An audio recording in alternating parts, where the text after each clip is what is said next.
जय जय जय श्री सीताराम। चैत मास के शुक्ल पक्ष की एकादशी कामदा एकादशी कहलाती है। वह 8 अप्रैल दिन मंगलवार को है। ध्यान देंगे, इस एकादशी के व्रत को अवश्य करेंगे। उसी कथा इस प्रकार से है।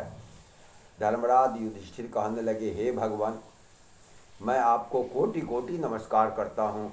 अब आप कृपा करके चैत मास के शुक्ल पक्ष की एकादशी का महात्म्य कहिए। भगवान श्री कृष्ण कहने लगे, हे धर्मराज, यही प्रश्न एक समय राजा दिलीप ने गुरु वशिष्ठ जी से किया था और 2 समाधान उन्होंने किया, सो मैं सब तुमसे कहता हूँ, ध्यान देकर सुनना। प्राचीन काल में भोगीपुर नामक एक नगर था। वहाँ पर अनेक ऐश्वर्यों से युक्त पुंडरीक नाम का एक राजा राज करता था। भोगीपुर नगर में अनेक अप्सरा, किन्नर और गंधर्व वास करते थे। उनमें से एक जगह ललिता और ललित नाम के स्त्री पुरुष अत्यंत वैभवशाली घर में निवास करते थे। उन दोनों में अत्यंत स्नेह था, यहाँ तक कि अलग अलग हो जाने पर दोनों व्याकुल हो जाते थे। एक समय पुंडरीक की सभा में अन्य गंधर्वों के सहित ललित भी गान कर रहा था। गाते गाते उसको अपनी प्रिय ललिता का ध्यान आ गया। उसके ध्यान में स्वर भंग होने के कारण गाने का स्वरूप बिगड़ गया। ललित के मन के भाव जानकर कारकोट नामक नाग ने पद भंग होने का कारण राजा से कह दिया। तब पुंडरीक ने क्रोधपूर्वक कहा, तू मेरे सामने गाता हुआ अपनी स्त्री का स्मरण कर रहा है, अतः तू कच्चा मांस और मनुष्यों को खाने वाला राक्षस बनकर अपने किए कर्म का फल भोग। पुंडरीक के श्राप से ललित उसी क्षण महाकाय विकराल राक्षस हो गया। उसका मुख अत्यंत भयंकर, नेत्र सूर्य चंद्रमा की तरह प्रदीप्त और मुख से अग्नि निकलने लगी। उसकी नाक पर्वत की कंदरा के समान विशाल हो गई और गर्दन पर्वत के समान लगने लगी। सिर के बाल पर्वतों पर खड़े वृक्षों के समान लगने लगे और भुजाएं अत्यंत लंबी हो गई। कुल मिलाकर उसका शरीर 8 योजन के विस्तार में हो गया। इस प्रकार राक्षस होकर वह अनेक प्रकार के दुख भोगने लगा। जब उसकी प्रियतमा ललिता को यह सब वृत्तांत मालूम हुआ तो उसको अत्यंत खेद हुआ और वह अपने पति के उद्धार का यत्न सोचने लगी। वह राक्षस अनेक प्रकार के घोर दुख सहता हुआ घने जंगलों में रहने लगा। उसकी स्त्री उसके पीछे पीछे जाती और अनेक प्रकार से विलाप करती रहती। एक बार ललिता अपने पति के पीछे घूमती घूमती विंध्याचल पर्वत पर चली गई, जहाँ पर श्रृंग ऋषि का आश्रम था। ललिता शीघ्र ही श्रृंग ऋषि के आश्रम में गई और वहाँ जाकर विनीत भाव से प्रार्थना करने लगी।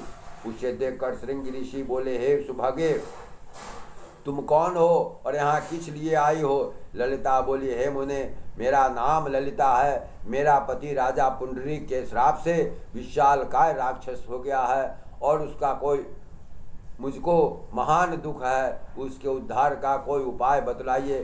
श्रृंगी ऋषि बोले, हे गंधर्व कन्या, अब चैत मास के शुक्ल पक्ष की एकादशी आने वाली है, जिसका नाम कामदा एकादशी है। इसका व्रत करने से मनुष्य के सब कार्य सिद्ध होते हैं। यदि तू कामदा एकादशी का व्रत कर उसके पुण्य का फल अपने पति को दे दे तो वह शीघ्र ही राक्षस योनि से मुक्त हो जाएगा। राजा का यह श्राप भी अवश्य में वो शांत हो जाएगा। मुनि के ऐसे वचन सुनकर ललिता ने चैत शुक्ल एकादशी आने पर उसका व्रत किया और द्वादशी को ब्राह्मणों के सामने अपने व्रत का फल अपने पति को देते हुए भगवान से इस प्रकार प्रार्थना करने लगी, हे प्रभु, मैंने जो यह व्रत किया इसका फल मेरे पति देव को प्राप्त हो, जिससे वह राक्षस योनि से मुक्त हो जाए। एकादशी का फल देते हैं उसका पति राक्षस योनि से मुक्त होकर अपने पुराने स्वरूप को प्राप्त हुआ। फिर अनेक सुंदर वस्त्र आभूषण से युक्त होकर ललिता के साथ विहार करने लगा। उसके पश्चात ये दोनों विमान में बैठकर स्वर्ग लोक को चले गए। वशिष्ठ मुनि कहने लगे, हे राजन, इस व्रत को विधि पूर्वक करने से समस्त पाप नाश हो जाते हैं और राक्षस आदि की योनि भी छूट जाती है। संसार में इसके बराबर कोई और दूसरा व्रत नहीं है। इसकी कथा पढ़ने या सुनने मात्र से वाजपेयी यज्ञ का फल प्राप्त होता है। प्रेम से बोलिए एकादशी महात्म्य की जय। श्री राधा कृष्ण की जय। श्रीवर नारायण नारायण नारायण भजमद नारायण नारायण श्रीवर नारायण नारायण नारायण लक्ष्मी नारायण नारायण नारायण लक्ष्मी नारायण नारायण नारायण श्रीवर नारायण नारायण नारायण। जय श्री सीताराम। श्री एकादशी महात्म्य की जय जय जय जय श्री सीताराम। इस एकादशी के व्रत को करने वाले या जो भी नौक भी करने वाले हैं इस कथा को अवश्य सुने, और व्रत करने वाले इस कथा को कथा सुनने के उपरांत जब एकादशी व्रत का पारण करें, पारण से पहले ब्राह्मणों को बुलाकर या तो भोजन करा दें या उन्हें दक्षिणा दें, और इस एकादशी के कथा को सुनने की दक्षिणा उन्हें अलग से अवश्य दे दें, जो इस कथा का सुनने का लाभ आपको मिल पाएगा। अगर बिना दक्षिणा दिए अगर इस कथा को सुनते हैं तो इसकी पूर्ण लाभ से आप वंचित रह जाते हैं। इसलिए जिस ब्राह्मण को भी आप सीधा देते हैं या भोजन कराते हैं उन्हें अलग से यह कह करके जो यह कथा की दक्षिणा हो गई आप अवश्य दें।